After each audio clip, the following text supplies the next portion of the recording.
Praise the lord. ప్రార్థన. పరిశుద్ధ ప్రేమ కలిగిన తండ్రి, నీకు వందనాలయ్యా. దేవా, గడిచిన రోజంతా నీ రెక్కల చాటున కాచి దాచి కాపాడవయ్యా.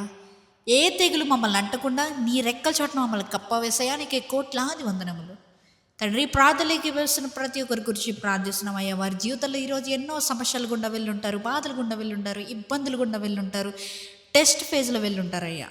కానీ ప్రభువా, నమ్మకమైన దేవుడు నీవే కనుక ప్రభువా, వారు చేయి విడవలేదన్న నమ్మకంతో మేము ఉన్నామయ్యా. తండ్రి, ఇదిగో ప్రభువా, ఈరోజు మేము చేసిన ప్రతి పని పాటలో నువ్వు తోడున్న రీతిని బట్టరికే కోట్లాది వందనములు తండ్రి. మేము చేసిన ఏ పనిలోనైనా ఏదైనా తప్పిదం ఉంటే మమ్మల్ని క్షమించమని అడుగుతున్నామయ్యా.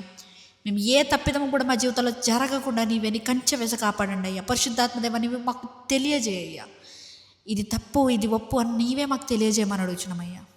తండ్రి, ఇదిగో అయ్యా, ఈ సమయంలో ప్రభు ఈ ప్రార్థనలోకి వేస్తున్న ప్రతి ఒక్కరి జీవితంలో ఏదైతే శ్రమ ఉందో, ఇబ్బంది ఉందో, ఇరుకుందో ప్రభు, ఈ ప్రార్థన ఆలకిస్తుండగానే వారి జీవితంలో ఆ శ్రమని, ఆ బాధని, ఆ వేదనని తొలగించమని అడుగుతున్నామయ్యా.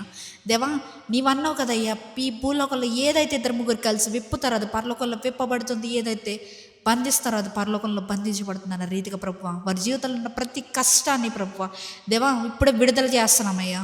తండ్రి, వారి జీవితంలో శాంతి, సమాధానాన్ని, సమృద్ధిని దయచేస్తారని ఈ ప్రార్థన ఆలకిస్తూ, విశ్వసిస్తూ, వింటూ ఉన్న ప్రతి ఒక్కరి జీవితంలో ఇది జరుగును గాక అని ప్రకటిస్తూ ఈ రాత్రంతా మంచి నిద్రను దయచేస్తామని, ఎటువంటి కీడు మమ్మల్ని సంభవించకుండా నీవే కాచి కాపాడతారని నజరేయుడైన యేసుక్రీస్తు నామములో అడిగి వేడుకొనిచున్నాము పరలోకపు తండ్రి.